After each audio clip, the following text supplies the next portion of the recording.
হে রাম নারদে করিলে হরি কীর্তন তরতি পরিচিতে শ্রবণত লভিলা মুকুতি প্রহ্লাদে স্মরণ ভক্তি ভৈলা পারি কদ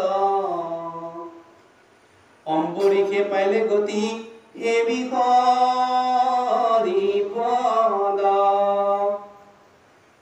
বলি রজাই ব্রাহ্মণত আত্মনিবেদিলা উদ্ধবে লাখত কর্ম কৃষ্ণত করিলা কৃষ্ণ হমে করিলন্ত অজুনে গঠিত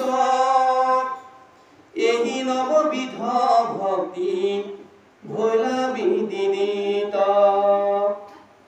সেইকাৰণে কৈছে নাৰদে কি কৈছিলে, নাৰদে কীৰ্তন কৰি পৰীক্ষিতে শ্ৰৱণ কৰি ভক্তি লাভ কৰিছিল। উদ্ধৱে দাস্যভাৱে, অৰ্জুনে কি কৈছিলে, কৃষ্ণৰ লগত সখী পাতি তেওঁ গতি লাভ কৰিছে, ভগৱানক লাভ কৰিছে। ইন্দ্ৰদুম্নই গজেন্দ্ৰ আৰু গাহৰ কথাটো আপোনালোকে পাইছে। ইন্দ্ৰদুম্নই কি কৈছিলে, তেওঁ মানে অৰ্চন কৰি, ইন্দ্ৰদুম্নই অচিলন্ত অৰ্চনা কৰিছিল। গতিকে বলি ৰজাই ব্ৰাহ্মণত আত্মনিবেদন কৰিছিলে।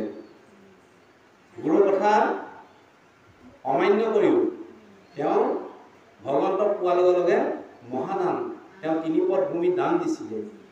গতিকে সেইকাৰণে এই 9বিধ ভক্তিৰ ভিতৰত কিন্তু শ্ৰৱণ কীৰ্তন শ্ৰেষ্ঠ কৰিছে। গতিকে সেইকাৰণে আমি এই শ্ৰৱণ কীৰ্তনৰ দ্বাৰাই আমি গতি লাভ কৰিব পাৰিম। এতিয়া ইয়াত ভাগৱতে এটা কথাই সিদ্ধান্ত দিছে যে বাৰে বাৰে, ইয়াৰ পিছত আছে বাৰু, বাৰে বাৰে তাৰমানে ভগৱন্তই 16,108 গৰাকী ভাইজা বিয়া কৰিছিলে। আৰু সেই কথাটোকে চাবৰ কাৰণে যে ভগৱন্তইনো ইমান ভাইজাৰ লগত কেনেকৈ মানে ঘৰ সংসাৰ পালন কৰিছে, এই কথাটো চাবৰ কাৰণে নাৱত কি কৰিছিলে, দ্বাৰকালৈ গৈছিলে। যেতিয়া নাৱত তাত উপস্থিত হৈছেগৈ, তেতিয়া সেই 16,108টা ভ্ৰমণ দেখা পাইছিলে। তাত একেবাৰে সৌন্দৰ্য আৰু ডাঙৰ ভ্ৰমণটো হৈছে ৰুক্মিণী ভ্ৰমণ। কিন্তু নাৰদে প্ৰতি ভ্ৰমণতে ভগৱন্তক দেখা কৰিছিলে। কোনোবা এটা ভ্ৰমণত কি কৈছে, ভগৱন্তই মানে তেওঁ পত্নীসকলৰ লগত আলাপ আলোচনা কৰি আছে। কোনোবা এটা ভ্ৰমণত গৈ পিনি মানে তেওঁ নাৱতে দেখেগৈ যে কৃষ্ণই গাখীৰ খীৰাই আছে। কোনোবা এটা ভ্ৰমণত বলোৰামে কি কৰিছে, বলোৰামৰ লগত আলাপ আলোচনা কৰি আছে। এনেকৈ দি প্ৰতিটো ভ্ৰমণত প্ৰতিটো বেলেগ বেলেগ ৰূপত ভগৱন্তক নাৱতে দেখা দিছিলে। তেতিয়া নাৱতে কি বুলি ক'লে যে হে প্ৰভু দয়াময়, যোগীসকলে ইমান যোগ সাধন কৰিও তোমাৰ এই মহামায়া দৰ্শন কৰিব নোৱাৰে। আজি তুমি মোক কৃপা কৰিলা, দেখা দিলা, দেখুৱালা তোমাৰ। গতিকে তুমি নিজ তুষ্ট হোৱা। এতিয়া সেইকাৰণে এই কথাটো এতিয়া ইয়াতে ওলাইছে যে সেইকাৰণে নাৱত ভগৱন্তক দেখা দিবলৈ যায় দ্বাৰকালৈ। কিন্তু বসুদেৱে যদিও নিজৰ পুত্ৰ হিচাপে পাইছে, তথাপিতো যে সেইজন যে স্বয়ং দ্বিতীয়জন যে ঈশ্বৰ ভগৱন্ত, কিন্তু যদিও এবাৰ জানে তেওঁ বাৰে বাৰে পাহৰি থাকে। কিন্তু নাৱতে তেওঁ এজন মহাভকত যদিও তেওঁ কি কৈছে, ভগৱন্তৰ ওচৰলৈ সেই নিজ হাতে নিজ দৰ্শন কৰিবৰ কাৰণে তেওঁ যায়। সেইটোৱে ইয়াত প্ৰকাশ কৰিছে। গতিকে আমিও ঠিক প্ৰতিটো যদি আমাৰ জীৱবিলাক, আমাৰ ভাই ককাই এইবিলাক কোনটো ৰূপত আছে, এইবিলাক হৈছে এটা একোটা ৰূপত আছে জন্ম হৈ। কোনোবা শত্ৰু ৰূপত আহে, কোনোবা মিত্ৰৰ ৰূপত আহে, কোনোবা মানে ভাইজাৰ ৰূপত আহে। এই জীৱবিলাক প্ৰতিটো এটা ৰূপত আহি আপোনাৰ লগত খাপ খাই থাকিব। যেনেকৈ যুধিষ্ঠিৰে যেতিয়া স্বৰ্গলৈ যাওঁতে যে এটা কুকুৰ দেখা পাইছিলে, কিন্তু কুকুৰটো কোন? কুকুৰটো যমৰাজ হ'ল না। ঠিক তেনেদৰে এই আমাৰ লীলাখিনি আমি কি কৰি আছোঁ, প্ৰতিটো আমাৰ এই 14 সাক্ষী হিচাপে মানে ইয়াতে আমাৰ পুণ্য অৰ্জন হওক, পুণ্য ক্ষয় হওক, এইখিনি দেখুৱাবৰ কাৰণে এটা এটা ভক্তি ৰূপ হয়। তাৰোপৰি আমাক ভকতি সেহিকে পৰম সাধু জানা মহাশয়, যিহেতু আমাক মাত্ৰ ভজিলে নিশ্চয়। গতিকে সেইজনে পৰম সাধু বুলি কৈছে, যিজনে আন দেৱতাক ভজনা নকৰে। গতিকে সেইকাৰণে কিন্তু এই সাধুসকল কোন হৈছে? এতিয়া গজগোপীসকল দেখুৱাইছিল দ্বাৰকালৈ যাওঁতে তেওঁলোকৰ কি হৈছিলে, কামভাৱে যদিও ঈশ্বৰক আৰাধনা কৰিছিলে, তেওঁলোকে গতি পাইছিল। সেইকাৰণে কৈছে যক্ষ ৰক্ষ বৃক্ষ পক্ষী পশু পালে পালে, স্ত্ৰী ক্ষুদ্ৰ অন্তজাতি অধৰ্ম চান্দালে।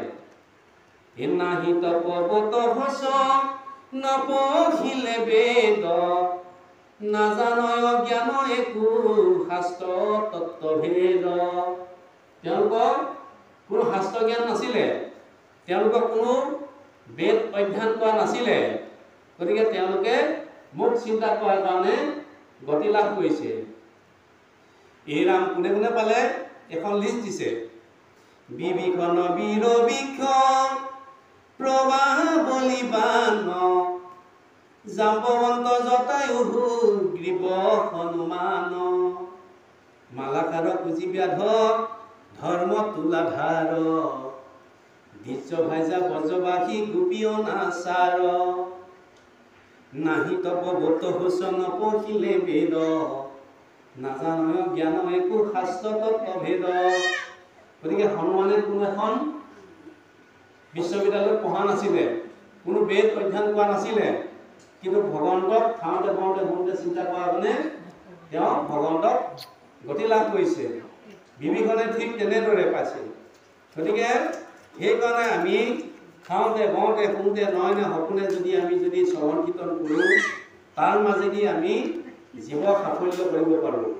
যদি একক্ষণ যদি আমাৰ সময় নোলায়, তেতিয়াহ'লে ভগৱন্তই কি বুলি কৈছে যে মোৰ মায়া নামৰ শক্তিটো যদি কাৰোবাৰ মন আচৰণ কৰি ৰাখিছে, সেই জীৱটো কেতিয়াও বস্তুৰ কাষলৈ যাব নোৱাৰে। গতিকে মায়া তেওঁ বন্দী হৈ থাকে। মায়া কি? কিছু গুণৰ সমষ্টি। শাস্ত্ৰত কৈছে দম্ভ দৰ্প পৰ নিন্দা অভিমান তিৰস্কাৰ, কাম ক্ৰোধ লোভ মোহ গৰ্ব অহংকাৰ, হিংসা আশা কামনা হত বিভেচাৰ, এই কুল গোট পুত্ৰ জানিবা মায়া। এই 16টা পৰিয়াল ক'ত থাকে? মৰণৰ লগত থাকে এই কুলজন, তৰিবে নোৱাৰে লোকে এইহে কাৰণ। যাৰ মনত এইকেইটা গুণ থাকিব, তেওঁক ভাল কথা ক'লেও তেওঁ বেয়া পাব, সাধুলৈ তেওঁ আহিবলৈ ইচ্ছা নকৰে। তেওঁ সদায় পৰচৰ্চা পৰনিন্দাত আত্মনিয়োগ কৰি থাকিব। গতিকে জীৱটো আমি তাতেই গম পাব লাগিব যে ভাগৱতে সেইকাৰণে সিদ্ধান্ত দিছে, সাধুৰ সংগক যাৰ নাহিকে প্ৰবন্ধ, সিটো পাতকি নাই ভকতিৰ গন্ধ। গতিকে সাধু সংগত যাৰ ভক্তি নাই, যাৰ প্ৰবন্ধ নাই, গতিকে সেইজনৰ ভকতি গোন্ধ নাপায়। গতিকে সেইকাৰণে আমি সাধুলৈ আহি এই কথাখিনি আমি আলোচনা কৰিম, তেতিয়াহে আমি মায়া নামৰ এই শক্তিটোৰ পৰা আমি হাত সাৰিব পাৰিম। গতিকে উদ্ধৱে কৃষ্ণ কৈছে যে মই 4 বেদ 14 শাস্ত্ৰ 18 প্ৰাণ জ্ঞান বিজ্ঞান তদং ৰহস্য সন্ন্যাস বধ সমস্ততে সিদ্ধ হ'ল, নহ'বনে ভকতি? নেপামনে তোমাক? এতিয়া কি বুলি কৈছে?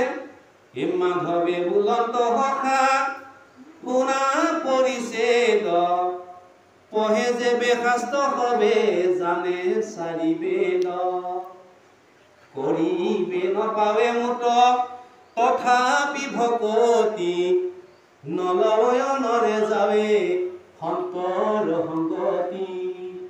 যদি আপুনি 4 বেদ 14 শাস্ত্ৰ 18 পুৰাণ যদি জ্ঞান বিজ্ঞান এইবিলাক যদি কণ্ঠগত কৰি ৰাখে আনক যদি কৈ থাকে সাধু শুনিবলৈ নাহে তেতিয়া কি হ'ব? জ্ঞানীয়ে হ'ব। জ্ঞানে কৰ্মে তাইতে নাপাৱে ভকতি নোপোৱা যাৱে। যেতিয়ালৈকে ভক্তি ভাৱ নহ'ব, সাধু শুনিবলৈ নাহিব, তেতিয়া আপুনি কোনো লাভ কৰিব নোৱাৰে। সেইকাৰণে আমাৰ 3টা মাৰ্গত দেখুৱাইছে। জ্ঞান কৰ্ম। জ্ঞানৰ যোগেদিও আমি ভক্তি লাভ কৰিব নোৱাৰোঁ, কৰ্মৰ যোগেদিও লাভ কৰিব নোৱাৰোঁ। মাত্ৰ কেৱলে ভকতি মাত্ৰ মুক কৰে বৈশ্য এইবুলি কৈছে। কেৱল ভকতি পথেদিহে মোক লাভ কৰিব পাৰিবা। গতিকে জ্ঞানে আৰু কৰ্মেদি তুমি মোক লাভ কৰিব নোৱাৰিবা।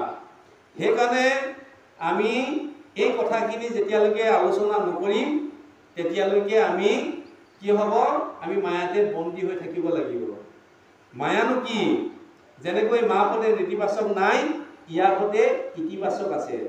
ভগৱন্তই প্ৰথমতে মহামায়া সৃষ্টি কৰিছে। পঞ্চ প্ৰবাহ 5 ধৰণৰ অবিদ্যা সৃষ্টি কৰিছিলে।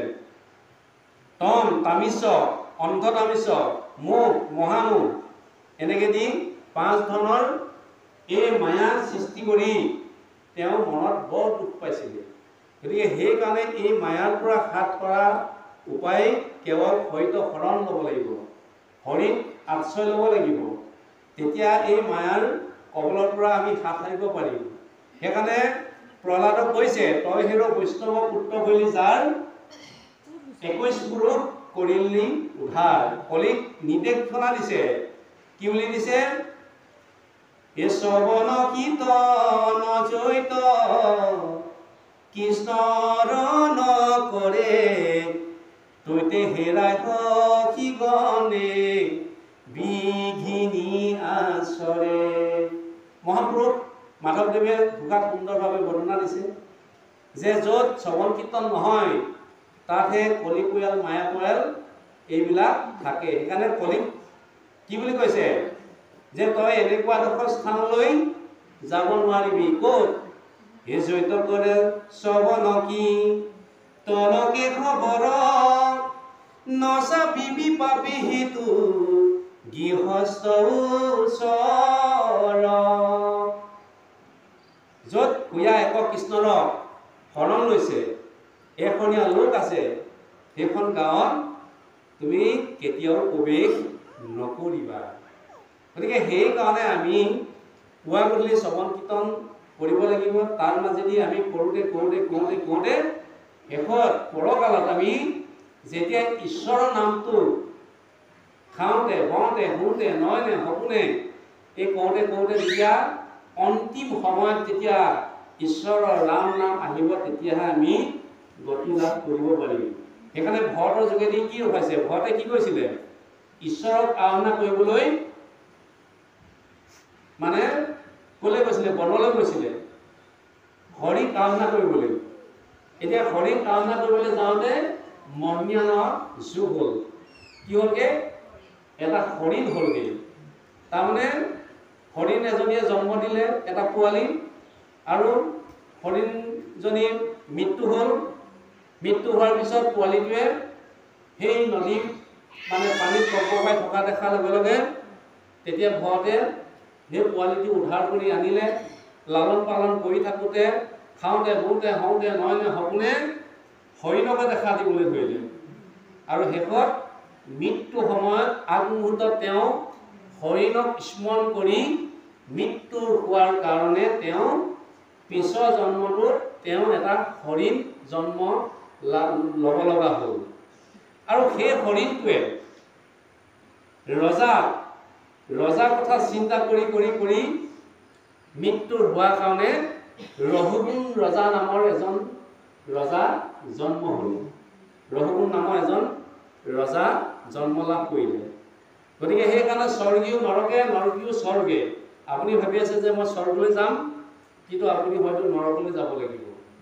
নৰকলৈ যোৱাসকল ভাবি থাকিব স্বৰ্গ পাব। গতিকে সেইকাৰণে আমাৰ কৰ্ম অনুপাতে আমাক নিৰ্ণয় কৰি থৈছে। আমাৰ কৰ্ম অনুপাতেহে আমাৰ পুণ্য ফল, সুফল আমাৰ কৰ্ম অনুপাতে। সেইকাৰণে আমাক কি বুলি কৈছে? মৰিবাৰ বেলা যাক চিন্তি মৰে নৰ উপজন্তে পাৱে পাছে সেই কলেবৰ মৰিবৰ সময়ত যি আমি ভাৱনা ল'ম সেই কলেবৰটো আমি লাভ কৰিব পাৰিম। সেইকাৰণে পুৰঞ্জন ৰজাই কি কৈছিলে, তেওঁ এগৰাকী মানে দীপলিপ কন্যাক বিয়া কৰিছিলে। বিয়া কৰাৰ পিছত খাওঁতে বওঁতে শুওঁতে নহয় সপোনে সেই ৰজাইও অনবৰত কন্যা কথাকে উঠা বহা কৰিবলৈ ধৰিলে। সেই কন্যাগৰাকীকে পত্নীগৰাকীকে তেওঁ মানে যি কয় তেওঁ সেই কথাকে শুনে মানে পালন কৰে। যলৈকে যাবলৈ কৈ সেই কন্যাগৰাকীৰ কথাকে তেওঁ শুনি পিনি যায় আৰু প্ৰতিটো কথাকে কন্যাগৰাকীকে তেওঁ শুনি পালন কৰে। কৰোঁতে কৰোঁতে শেষত গৈ তেওঁ সেই নাৰীগৰাকীক স্মৰণ কৰি মৃত্যু হোৱাৰ কাৰণে পিছৰ জন্মটোত কি হ'লগে, এগৰাকী নাৰী হৈ জন্ম ল'ব লগা হ'ল। সেইকাৰণে কৈছে মৰিবাৰ বেলা যাক চিন্তি মৰে যাক উপজন্তে পাৱে পাছে সেই কলেবৰ, যে মৰিব সময়ত যাৰ যি ভাৱনা কৰে সি পিছৰ জন্মটোত সেই কি কৈছে বৈদ্ধৱী নামেৰে এগৰাকী বৈদ্ধৱী নামেৰে এগৰাকী কন্যা জন্ম ল'ব লগা হ'ল। সেইকাৰণে আমাৰ পিছৰ জন্মটোত যাতে আমি যি ভাৱনা মৃত্যুৰ আগমুহূৰ্তত যাতে আমি যি ভাৱনা লৈ জন্ম মানে মৃত্যু হওঁ আৰু সেই ভাৱনা লৈয়ে আমি জন্ম হওঁ। গতিকে সেইকাৰণে আমি এই কৰ্মখিনি যদি শ্ৰৱণ কীৰ্তন কৰোঁতে কৰোঁতে আমাৰ অবিশ্ৰামভাৱে যদি মুখত যদি ওলাই থাকে, ৰাম নাম যদি ওলাই থাকে, এই ব্যৱস্থাটোৰ কাৰণে মহাপুৰুষ শ্ৰীমন্ত শংকৰদেৱ গুৰুজনাই আমাক এই দৰ্শনটো দি থৈ গৈছে আমাক। গতিকে সেইকাৰণে আমি এই যে আজি যে ভাদ মাহত আমি নাম লৈছোঁ, আমোল মাহত নাম লৈছোঁ, কিয় কাৰণে লৈছোঁ? আমাৰ যিবিলাক কলিযুগৰ মলমতি মনুষ্য বুলি কৈছে, কিন্তু আমি যদি বিশ্লেষণ কৰিবলৈ যাওঁ দ্বাপৰ যুগত কি নাছিলে নেকি? দ্বাপৰ যুগতো মলমতি আছিলে। দ্বাপৰ যুগৰ ঋষিসকলো তেওঁলোকৰ কামিনী আছিলে। গতিকে এই যুগতো তেওঁলোকৰ মানে এই একেটা অৱস্থাই কলিযুগতো ঠিক তেনেকৈ অৱস্থা হৈছে। কিন্তু কলিযুগত এটা কথা সিদ্ধান্ত দিছে, দ্বাপৰ যুগত যাগ যজ্ঞ কৰি পিনি বহুত কষ্টদায়ক আছিলে, কিন্তু কলিযুগত ঈশ্বৰৰ নাম ল'লেই শ্ৰৱণ কৰিলেই মানে লাভ কৰিব পাৰে। সেইকাৰণে অজামিল উপাখ্যানটো আমাক সম্পূৰ্ণ গুৰুজনাই দেখুৱাই থৈ গৈছে। গতিকে তাৰ মাজেদি আমি শ্ৰৱণ কৰিব লাগিব, স্মৰণ কৰিব লাগিব, তেতিয়াহে আমি লাভ কৰিব পাৰিম। সেইকাৰণে আমাৰ পঞ্চযজ্ঞটো